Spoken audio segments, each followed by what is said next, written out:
За Австрали улсад эрдмийн зэрэг хамгаалсан 4 эмэгтэй санаачлан нартай сургууль төслийг хэрэгжүүлжээ.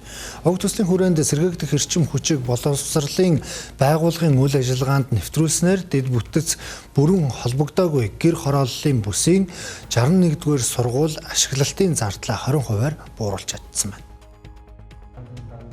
Ерхий боловсролын 61-р сургууль 974 сурагчтай. Төвлөрсөн инженерийн дэд бүтцэд бүрэн холбогдоогүй байсан юм. Тиймээс дулааны хэрэгцээнийхээ тодорхой хэсгийг цахилгаанаар шийдвэрлэж ирсэн бөгөөд өвлийн улирал зөвхөн цахилгааны зардал гэхэд сар бүр 13-аас 15 сая төгрөг зарцуулдаг байжээ.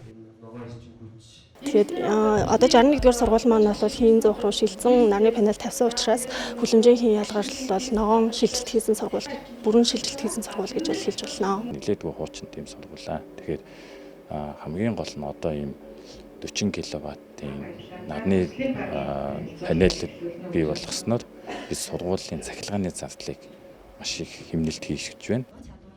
Төслийн хүрээнд тус сургуульд 40 кВт-ийн нарны цахилгаан үүсгүүр 20 кВт-ийн багтаамжтай хураагуур хосолсон систем суурилуулжээ. Ингэснээр төвлөрсөн дэд бүтцэд холбогдохыг хүлээлгүйгээр эрчим хүчний хэрэглээнийхээ тодорхой хэсгийг сэргээгдэх эрчим хүчээр хангаж урсгал зардлаа бууруулах боломж өртөж байна. Хэмнэсэн төсвийг сургууль цэцэрлэгийн орчин болон сургалтын чанарыг сайжруулахад дахин чиглүүлэх боломжгүй болсноороо энэхүү төсөл онцлогтой юм а.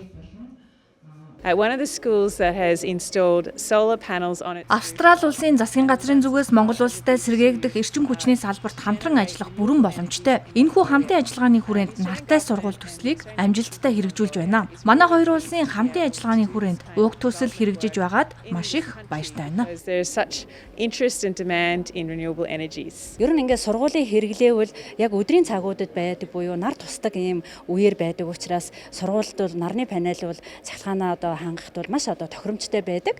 За тэгээд одоо ингээд сургууль амарлаа, хавартаа, намартаа, зундаа тасралтгүй одоо үйлдвэрлэсэн цахилгаанаа түгээгшүүлжээр нийлүүлээд орлого олох ийм одоо боломжтой байгаа. Тэгэхээр Мөн нарны системээс илүүдэл эрчим хүч үйлдвэрлэсэн тохиолдолд төвийн цахилгаан түгээх сүлжээнд нийлүүлж нэмэлт орлого олох боломж өртөж байна. Энэхүү төслийг Чингэлтэй дүүрэг Австралийн элчин сайдын яам, Азийн сан, Зориг сангийн дэмжлэгтэйгээр энх орчлон хөгжил төрийн бас байгууллага, Women Leadership хөтөлбөрийн оролцогчид болон Frame Solar компани хамтран хэрэгжүүлжээ.